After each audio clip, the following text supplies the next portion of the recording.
আসসালামু আলাইকুম। আশা করি সবাই অনেক অনেক ভালো আছেন। তো দেখেন,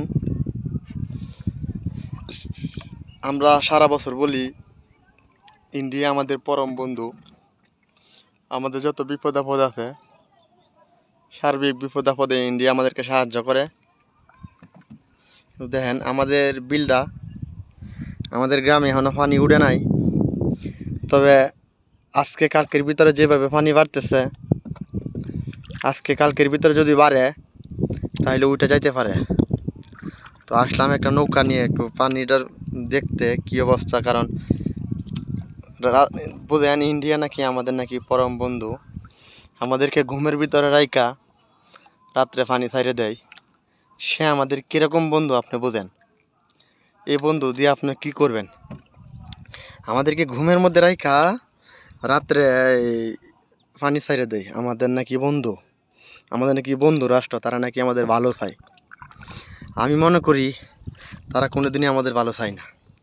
যদি আমাদের ভালোই চাইতো তাহলে রাত্রে আমাদেরকে ঘুমের মধ্যে রাইকা এরকমভাবে মানুষরা ইয়ে কইরা, ওই যে এই কষ্টের মধ্যে ফালাইয়া তারা এরকমভাবে পানি ছাড়িয়ে দিতে পারতো না। এই পানি যেভাবে বাড়তেছে, আর একদিন যদি 2 দিন যদি বাড়ে তাহলে আমাদের গ্রাম এলাকার ভেতরে উঠে যাবে। তো আমি বিলের মধ্যে আসছি একটা নৌকা নিয়ে, আইসা দেখতেছি যে অবস্থাটাতে কি অবস্থাটা দাঁড়ায়। কারণ যদি বেশি খারাপ অবস্থা হয় তাহলে তার মোকাবেলা তো করতে হবে। তো সেই জন্য একটু দেখতে আসলাম। দেখেন অবস্থাটা, তারা নাকি আমাদের বন্ধু, আমাদের নাকি বন্ধু রাষ্ট্র। আমি আল্লাহর কাছে বলি, আল্লাহ তুমি এরকম যারা করছে তাদের বিচার তুমি কইরো আল্লাহ, কারণ এছাড়া আমাদের আর কি করারই আছে। তো দেখেন, আমি নিয়ত করছি যে ইন্ডিয়ার কোনো পণ্য আমি মানে একবারে না টেকা গেলে আমি আর কোনোদিন ইন্ডিয়ার কোনো পণ্য কিনবো না। তো এটা আপনারা কিনবেন কিনা আপনারা চিন্তা করেন। আমি এই বিষয়ে বলি না, তবে আমি আমার নিজেরটা বললাম। দেখেন আমাদেরকে কী বিপদের মধ্যে ফেলেছে। এত পানি ছিল না, এখানে একবারে পানি শুকায় গেছিলো। এই হঠাৎ করে দেখেন পানি কি কালো, পানির মানে ফুল যৌবন পানির, যে কোনো সময় পানি গ্রামের ভিতরে ঢুকতে পারে। তো বুঝতেই পারতেছেন, একটা বাঁধ আছে, বাঁধটা যদি ভাঙ্গা যায় তাহলে তোর গজেবি সবই শেষ।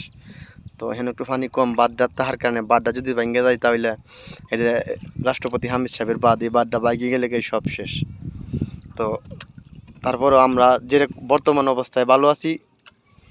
কুমিল্লা ফেনীর মানুষের জন্য আল্লাহর কাছে প্রার্থনা জানাই, আল্লাহ যেন তাদেরকে হেফাজত করেন। আমিন।